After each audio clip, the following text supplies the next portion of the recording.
Do you remember Skyrim?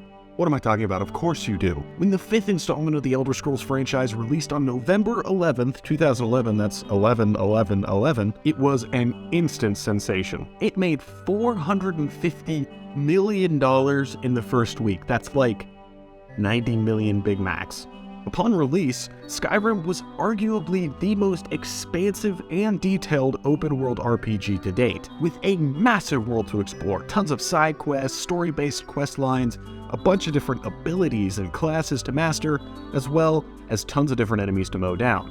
On top of that, some of the stories and the characters you meet are some of the most memorable in gaming history. How can you forget your first— Hey, you. Finally awake. Or the first time you were abducted by Astrid in the Dark Brotherhood, or opening Serana's sarcophagus for the first time and seeing her with an actual Elder Scroll. Skyrim is so much more than the game that it was released as. Of course, there were the 3 official DLCs, technically 4 if you want to get specific about it. You had Dawnguard, which was the Vampire Hunter DLC, Dragonborn, which brought you to Solstheim, part of Morrowind, and Hearthfire, which allowed you to build your own houses at different spots in the world. There was also an official HD texture pack that was released, so I guess you can kind of count that as one too. But in the almost 12 years it has been since this game first launched, there's been so much more than that. Skyrim has received 7 different distinct re-releases over those years. Let's see here. The original base release, Collector's Edition, Legendary, Special Edition, Switch, VR, Anniversary Edition, and then all of the various Platinum Hits and Greatest Hits releases like on the 360 and PS3. Oh, and the Amazon Alexa. Alexa, play Ragnar the Red. Playing Ragnar the Red by Mikael the Bard. Oh, there once was a hero named Ragnar the Red who came riding to Whiterun from old Rorikstead. And the braggart did swagger and brandish his blade. All these re-releases came with various graphical improvements, some bug fixes, stuff like that. You know, the VR was probably the most significant change because it actually modified the way the game was experienced. But in the end, the version you're playing on your Nintendo Switch is, at its heart, the same one that you were playing on the Xbox 360. The most recent accumulative estimate of total number of Skyrim sales comes from God Howard himself. It just ringing in at 30 million physical copies sold. That doesn't even include Steam sales. Valve doesn't actually release sales data, but Elder Scrolls V Skyrim is always in the top 100 sold and top 100 currently played Steam games. Skyrim's long life isn't just thanks to the groundbreaking and amazing base game that was released in 2011. A lot of it is thanks to mods. Even though Skyrim was pretty spectacular upon release, let's face it, nothing in the gaming world stays cutting edge for very long. Over the years, modders have created an insane, and by insane, I mean absolutely criminally insane amount of mods for this game. Todd Howard and Bethesda even credit this as the reason that Skyrim is still popular. And on top of that, the more recent re-releases, like the Special Edition and Anniversary Editions, have actual Bethesda-sponsored additional content in the form of the Creators Club. This is sort of a paid mod service where you can purchase different additional content with tokens via the Creation Club store.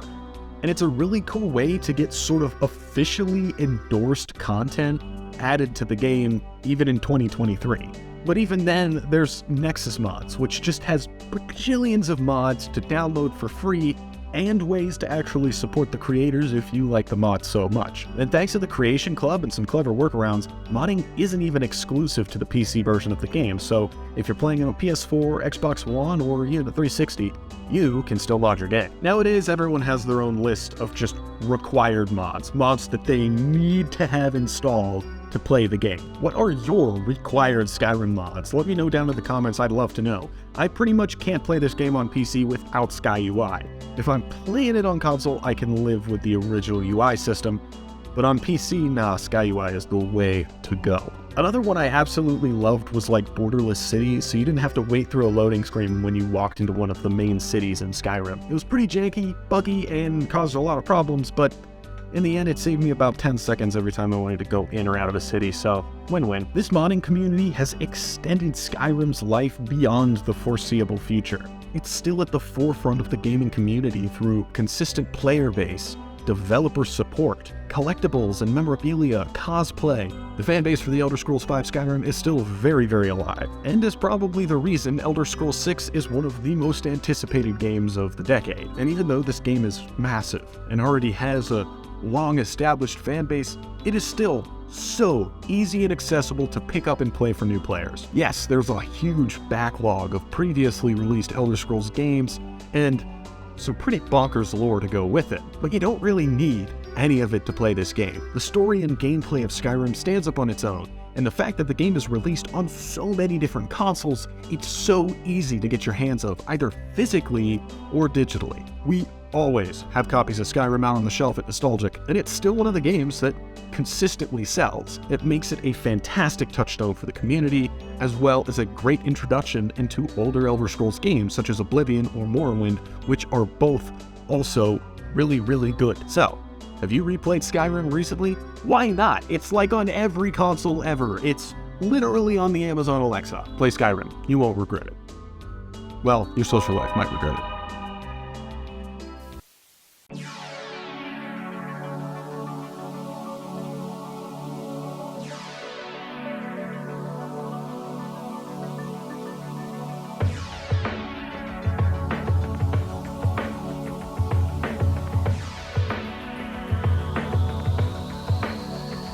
Yes, yes.